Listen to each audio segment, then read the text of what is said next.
Alors aujourd'hui nous sommes ici à Thorigné-sur-Doué, à la MFR de Thorigné-sur-Doué pour le marché de printemps.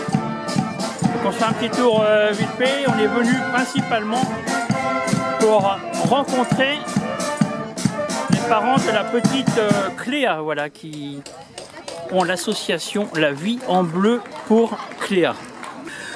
Donc nous voici aujourd'hui ici à Thorigné-sur-Doué, donc à la MFR de Thorigné-sur-Doué.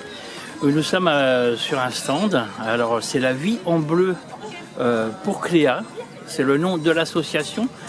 Alors d'abord, on tient à préciser qu'on organise nous un rallye automobile le 20 mai et qu'on reversera les inscriptions justement pour cette association.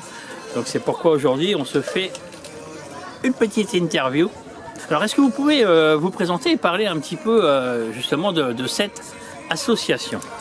Donc moi je suis Madame Schmid-Elodie, je suis la maman de Cléa, donc la petite fille qui est concernée par l'association.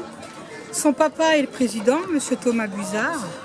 Alors La Vie en Bleu pour Cléa, c'est quoi exactement que cette association et pourquoi est-ce qu'elle a été créée? Donc La Vie en Bleu pour Cléa a été créée donc, pour Cléa, qui est une jeune fille qui a 11 ans actuellement, qui est atteinte d'un trouble autistique sévère. Donc elle, depuis sa naissance, on nous a dit que les médecins nous ont dit que c'était un autisme infantile. On s'en est aperçu très très tôt. Donc, oui, elle a été détectée vraiment très très jeune. Alors nous, on va dire que oui, au niveau diagnostic, on a eu quand même un diagnostic assez jeune. Parce que c'est vrai que dans les troubles autistiques, le diagnostic peut pas être des fois très très long, dû à l'errance des symptômes. Parce qu'il faut savoir que l'autisme n'est pas une maladie, mais un trouble neurodéveloppemental. Il faut savoir qu'il y a certaines maladies rares où il y a des troubles autistiques, donc c'est vrai que tout peut fausser aussi un diagnostic, peut être faussé dû à tout ça. Beaucoup de maladies rares aussi, il y a des troubles autistiques, donc c'est vrai que au niveau médical, c'est très très long à être détecté. Et puis, on va dire que scientifiquement, il n'y a pas encore non plus de médicaments, ni de recherche, on va dire, très poussée. Les recherches, c'est très long et très coûteux. Oui, puis l'autisme, c'est quand même assez récent, puisqu'avant, comme on disait assez souvent, quand un enfant était comme ça, on disait qu'à la limite, il était mal éduqué. Tout à fait. Nous, on en a eu beaucoup. On a eu beaucoup de regards négatifs au début.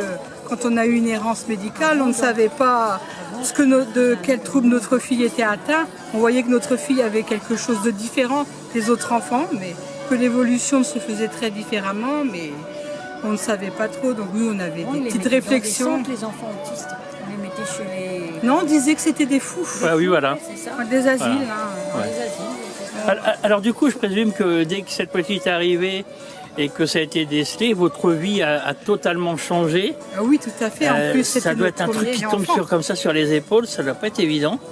Alors non, en plus c'était notre premier enfant, donc on est un petit peu tous pareils, on idéalise toujours l'enfant, on se dit on va faire ceci, on fera ça avec notre enfant, et quand on se rend compte que notre enfant a, on va dire, des difficultés, mais on va dire qu'on n'a pas été écouté. Au début, on nous disait que c'était notre premier enfant, qu'on se montait la tête, qu'on ne savait pas. On nous rejetait un peu la faute sur nous. Et oui, on idéalise beaucoup. On a un peu cette idée de l'enfant. Oui, on va faire ceci, cela. On va dire qu'on fait, entre guillemets, un petit deuil de certaines choses. Ouais. Bon, après, il faut s'adapter. Il faut un petit temps d'adaptation aussi pour nous. Il faut apprendre à être un petit peu dans le milieu à part. L'autisme est à part aussi, c'est vrai que c'est un milieu assez complexe. Alors il faut s'adapter, puis c'est vrai que c'est pas évident parce que malgré tout ça change la vie parce que ça a un coût. Et c'est à vous de supporter toutes les dépenses. Alors oui, nous on est reconnus par la maison départementale pour personnes handicapées. Donc ils nous versent une petite pension, mais oui, on va dire le minimum, puisque il y a toujours des frais très engendrés à côté dus aux troubles. Là, donc actuellement, on a fait l'aménagement de la chambre de Cléa. Oui, vous avez capitonné la chambre. D'ailleurs, on peut le voir sur les images que nous avons prises hier. Alors, pourquoi est-ce que vous avez capitonné cette chambre? Parce que pour les gens qui ne connaissent pas l'autisme, parce que elle peut, par exemple, se balancer contre les murs, se jeter... Oui, alors Cléa, Donc, dans les troubles de Cléa, c'est une petite fille qui s'automutile. Donc elle peut se blesser elle-même. Donc on l'a fait pour sa sécurité physique. Dû souvent à la frustration ou quelque chose qui peut paraître banal pour nous, pour elle peut être très envahissant. Quelque chose qui la contrarie oui, ou une elle est réflexion? très sensible au sensoriel, tout ce qui est sensoriel, les bruits, la foule, tout ça peut être pour elle très oppressant par moments. Donc ça peut faire beaucoup la gestion des émotions est très difficile pour un enfant autiste. Pour certains enfants autistes, dont les autismes sévères. Oui, parce qu'il y a plusieurs formes d'autisme. Oui, tout à fait. Parce que vous avez 2 enfants. Oui, tout à fait. Donc il y a un enfant qui est autiste sévère. Et j'ai mon deuxième fils qui, lui, a des troubles associés à l'autisme. Troubles neurodéveloppement, du développement. D'accord. Alors pas du tout au même niveau. Donc Non, ça prouve bien que effectivement c'est plus difficile avec d'autres enfants qu'avec d'autres, quoi. Oui, après, il faut, voilà, eux ne peuvent pas s'adapter à nous, c'est à nous de s'adapter à eux. Donc, on apprend à vivre différemment au quotidien, oui, tout à fait. Donc, c'est une petite qui est suivie dans un centre spécial au Mans. Alors, elle est sur un institut médico-éducatif sur le Mans, Léonce Maléco. C'est une petite fille qui a eu des prises en charge dans des centres médico-psychologiques. Nous, on a eu une très bonne prise en charge. Je tiens à le souligner parce que ce n'est pas toujours le cas et assez rapidement parce que malheureusement ce n'est pas souvent le cas. C'est voire des mois et voire des années pour les prises en charge. Alors qu'est-ce qui a fait que vous avez créé cette association justement, c'est pour avoir un petit peu plus d'aide parce que je pense que pour vous financièrement c'est compliqué. Oui, malgré tout. Tout à fait. Malgré les aides, on va dire, de la MDPH, oui, il y a des besoins spécifiques un petit peu dans la vie de tous les jours, donc comme le coût de la chambre. Donc je remercie encore le Crédit Mutuel des Filles Solidaires parce que grâce à eux, on a pu faire une chambre correcte et complète. C'est vrai que même avec l'association, on n'aurait pas pu aboutir à tout ce projet. Donc tout aboutit, plus l'association, oui. Ces projets-là sont très utiles. Heureusement qu'il y a des gens comme ça ou des associations qui vous aident, effectivement. Et qui sont venus vers nous et c'est grâce à une association qu'on a pu monter la nôtre. D'accord, ok. Alors, là, vous présentez des petits produits que vous vendez. Tout à fait. Tout ça, c'est reversé pour justement vous aider. Pour le quotidien de Cléa, pour l'aménagement de sa chambre, pour des vêtements spécifiques, des couches. Quand vous parlez de vêtements spécifiques, c'est-à-dire? Alors Cléa, c'est une petite fille qui met des couches, donc à son âge, c'est des couches, on va dire, adaptées. Et elle a des bodys spécifiques. Elle a un body pour éviter qu'elle mette les mains, qu'elle touche à ses selles. D'accord, ok. Ah oui, il faut vraiment faire attention absolument à tout. C'est une petite fille qui peut malgré tout mettre ses selles à la bouche. Et puis plus elle va grandir, comment ça va évoluer alors cette pathologie? C'est-à-dire qu'on n'a pas de certitude sur rien. Comme je disais précédemment, scientifiquement, médicalement, on ne peut pas nous assurer qu'il y aura de la parole, qu'il y aura de la propreté. On va dire qu'il faut vivre au jour le jour avec son handicap, parce que dans la vie de tous les jours, c'est un handicap quand même. Oui, tout à fait. Il faut apprendre à vivre au jour le jour et à s'adapter à ses besoins et à rentrer dans l'adolescence, à la faire vivre comme tous les enfants, au maximum. Alors, votre association, elle a combien de temps? Ça a été créé, c'est tout récent? Elle a été créée il y a 4 ans, mais on a eu donc on est tombé aussi dans la période Covid, comme beaucoup d'associations. Donc, ça serait pas mal avec votre association déjà de vous trouver aussi un parrain, parce que ça serait important. On peut lancer un petit appel à des gens qui ont une certaine notoriété, des artistes, des gens du show business, qui voudraient aider une jeune association à vous contacter, parce que c'est vrai que ça serait un petit plus, parce que il n'y a pas la notoriété fait beaucoup pour vous faire connaître. Oui, tout à fait. Quelqu'un qui a une envie, qui a une sincérité, et un investissement pour venir nous aider. Voilà, en tout cas, tout honneur, on n'attend rien en retour. Voilà.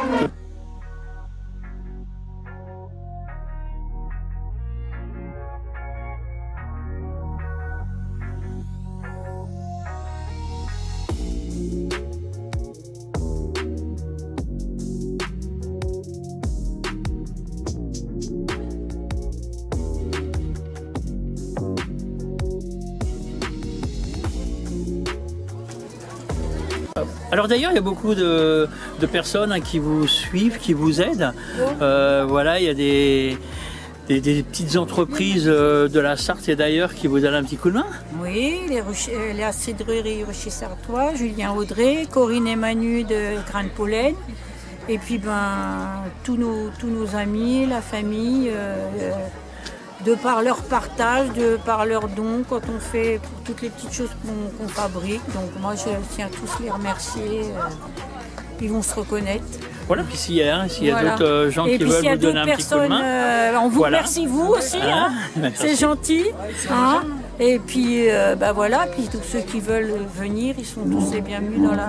Voilà, parce que c'est vrai que c'est ce qu'on dit tout le temps, on a des petits maillons en fait, on fait en sorte de faire quelque chose de plus grand, voilà, mais chaque petit maillon contribue à réaliser quelque chose. Hein. On fait appel à toute personne, hein.